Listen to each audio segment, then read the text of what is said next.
Anchor Lasya గురించి తెలుగు ప్రేక్షకులకు పెద్దగా పరిచయం అవసరం లేదు. సంథింగ్ స్పెషల్ అనే షోతో బుల్లితెరలోకి ఎంట్రీ ఇచ్చిన లాస్య ఒక్క షోతోనే తనకంటూ ప్రత్యేకమైన గుర్తింపుని సంపాదించుకున్నారు. ఆ తర్వాత కొద్ది రోజులు కనిపించకుండా పోయినా కూడా యూట్యూబ్ లో తనకంటూ ప్రత్యేకమైన గుర్తింపుని సంపాదించుకున్నారు. ఆ తర్వాత బిగ్ బాస్ లోకి ఎంట్రీ ఇచ్చి మళ్ళీ లైమ్ లైన్ లోకి వచ్చి ఇప్పుడు యూట్యూబ్ లో వీడియోలు చేసుకుంటున్నారు. వివరాల్లోకి వెళ్తే మంజునాథ్ అనే వ్యక్తిని ప్రేమించి వివాహం చేసుకున్న లాస్య ప్రస్తుతం ఇద్దరు పిల్లల తల్లిగా ఎంతో హ్యాపీగా ఉంటున్న లాస్య తన జీవితంలోకి ఒక విషాదం చోటు చేసుకుంది. పిల్లల్ని ఫ్యామిలీని చూసుకుంటూ బుల్లితెరపై అప్పుడప్పుడు కనిపిస్తూ యూట్యూబ్ లో రోజు కనిపిస్తూ సోషల్ మీడియాలో ఎప్పటికప్పుడు యాక్టివ్ గా ఉంటారు.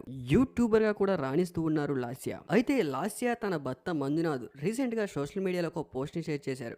మంజునాథ్ తండ్రి మరణించారంట. తండ్రి మరణంపై మంజునాథ్ ఎమోషనల్ అవుతూ తన సోషల్ మీడియాలో ఎమోషనల్ పోస్ట్ ని షేర్ చేశారు. లాస్య కూడా ఎమోషనల్ అవుతూ తన ఇన్స్టాగ్రామ్ అకౌంట్ లో మీరు భౌతికంగా ఇక్కడ లేకపోయినా కూడా మీ ఆత్మ ఎప్పుడూ మాతోనే ఉంటుంది అంటూ మీ ఆత్మకు శాంతి చేకూరాలని కోరుకుంటూ మిస్ యూ నాన్న అంటూ తన బాధని షేర్ చేసుకున్నారు లాస్య మంజునాథ్. అలాగే లాస్య కూడా మిస్ యూ మామయ్య, మీ ఆశీర్వాదం మాకు ఎప్పుడూ ఉండాలి అంటూ మీ ఆత్మకు శాంతి చేకూరాలి అంటూ ఎమోషనల్ పోస్ట్ ని షేర్ చేశారు లాస్య మంజునాథ్. పోస్ట్ ని చూసిన ఆడియన్స్ బాధపడకండి లాస్య గారు, బీ స్ట్రాంగ్ అంటూ కామెంట్లు కూడా చేస్తున్నారు. చాలా మంది ఫ్యాన్స్ మంజునాథ్ కి లాస్యకి ధైర్యాన్ని చెప్తున్నారు.